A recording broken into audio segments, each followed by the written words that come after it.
Magandang hapon po, ito ang News TV Live. Nagbigay ng pahayag ngayong hapon ang kinatawan ng ospital ng Makati kaugnay ng isinagawang emergency check-up sa itinuturong utak ng pork barrel scam na si Janet Lim Napoles. Panoorin po natin ito.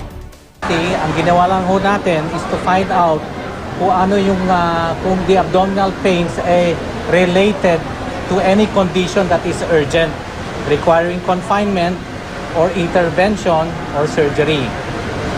In-examine po natin si Mrs. Napoles, ginawan po natin ng mga laboratorio at saka ultrasound. Wala po kami nakitang urgent na kailangan i-confine si Mrs. Napoles.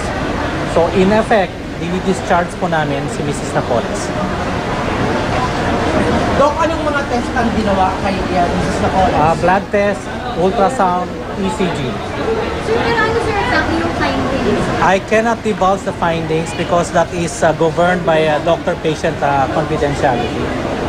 Initially, Dok, anong dahilan? Bakit ba nagkaroon siya ng severe pain? Maraming dahilan, okay? Kailangan siyang i-work up further.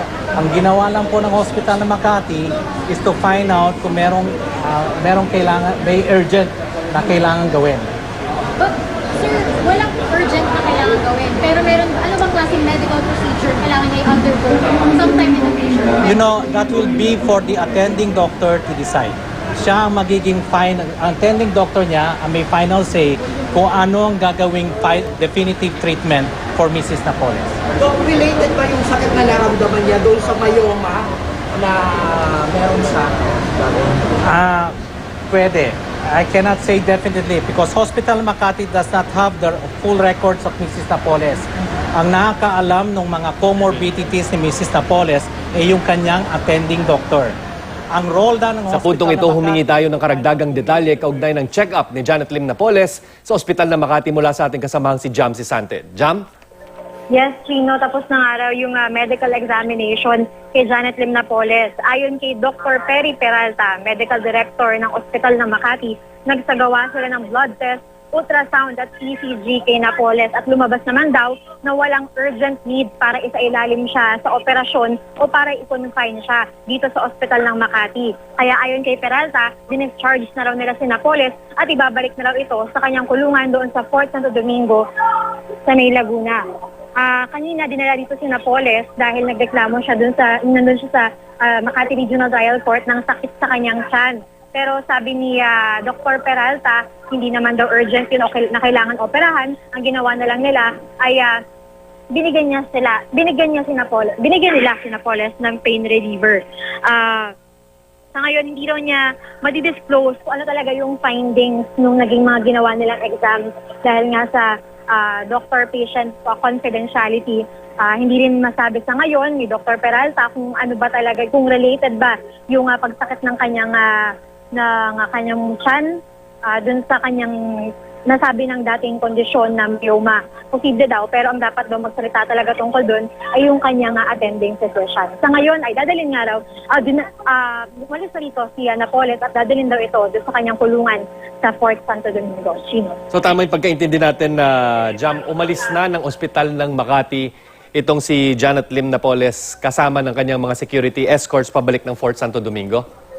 Tama, Gino, umalis na nga si Janet Napoles dito sa Ospital ng Makati. Discharge na raw siya kasi wala silang nakikitang dahilan para agad siyang operahan dito o i-confine dito sa Ospital ng Makati. Gino. Linawin lang natin, Jam, kanina sinabi ni Dr. Perry Peralta doon sa kanyang press conference kasama ng ilang mga opisyal ng PNP na yung decision daw kung anong gagawin kay Napoles, whether pa operahan o ano pa man ng medical procedure na dapat sumailalim ito, ay sa kanyang attending physician. Anong ibig sabihin ng ni Dr. Perry Peralta nito, Jam? Well, kasi Chino, dinala lang naman talaga dito si Napoles para sa emergency check-up dahil talaga sumakit yung tiyan niya habang humaharap siya doon sa Makati Regional Trial Court.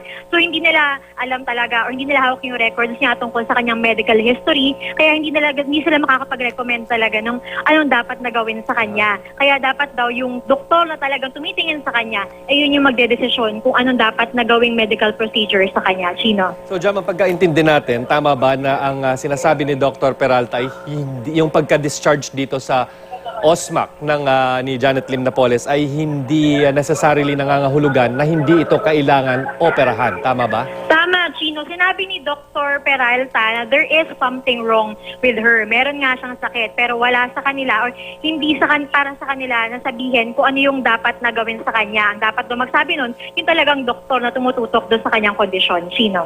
Jam, yung mga susunod ba na mga pagdinig ay may kinalaman pa rin dito sa yung hiling ni Janet Lim Napoles na maoperahan? Ano na ba ang status ng kaso na ito, na yung kanilang hiling o motion dito sa Makati RTC? Sino sa pagkakaalam natin, hindi pa rin nare-resolba yung kanyang motion para sa mailalim sa medical surgery at sa confinement. Magkakaroon pa ng iba pang pagdinig. Nagkataon lang talaga na sumakit yung tiyan niya ngayong araw sa pagdinig ngayon, kaya dinala na siya doon sa ospital ng Makati. Pero hindi pa rin nakakapag-desisyon yung judge ng Makati RTC Branch 150 kung papayagan ba o papaboran ba yung motion ni Napoles. Chino. Nako, ibig sabihin dyan, may mauulit na naman ng pagpunta at pag-alis ni Janet Lim Napoles mula sa Fort Santo Domingo itong mga darating na araw. Tama ho ba? Chino, sa pagkakaalam natin, may mga panahon na sa pagdinig na hindi naman required yung personal presence ni Napoles. Hindi pa malinaw sa ngayon yan, pero sa pagkakaalam natin, yung pagpunta nga niya ngayon medyo short notice eh. So, hindi pa malinaw sa ngayon kung kailangan bang pumunta pa siya dun sa mga susunod na pagdinig. Chino. Kasi meron na siya mga pinatawat. Chino. Okay, maraming salamat. Jam Sisante. Umalis na nga ng ospital ng Makati si Janet Lim Napoles kung saan siya dinala para sa isang emergency check-up kaugnay ng iniinda niyang umanong bukol sa matris. Kanina, naging emosyonal ang hiling ni Napoles sa Makati Regional Trial Court, Branch 150, na payagan na siyang magpagamot sa St. Luke's Medical Center sa Taguig City. Ito'y matapos sumakit ang kanyang tiyan sa loob mismo ng courtroom. Pero nanindigan kanina si Makati RTC Judge Elmo Alameda na kung kailangang dalhin sa ospital si Napoles ay dapat sa isang government hospital lamang. Kaya naman sa ospital ng Makati, na isang pampublikong ospital, si Napoles dinala para sa naturang emergency check-up. Sa pahayag ni Makati City Police Chief Senior Superintendent Manuel Lucban Jr., kasama raw si Napoles sa kanyang silid sa ospital ng Makati ang kanyang abogado, asawa, mga doktor ng ospital, gayon din ang doktor ng PNP General Hospital na si Chief Inspector Bermudez. Dumating si Napoles sa ospital ng Makati pasado alas 12 ng tanghali kanina.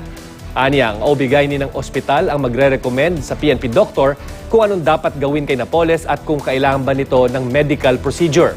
Depende sa desisyon ng PNP doctor kung ipa-opera si Napoles at kung kailangan pa bang i-confine ito sa ospital ng Makati o kung pwede na siyang ibalik sa Fort Santo Domingo sa Laguna kung saan siya nakadetine para sa kasong serious illegal detention na isinampa laban sa kanya ng PDAP scam whistleblower na si Ben Horluy.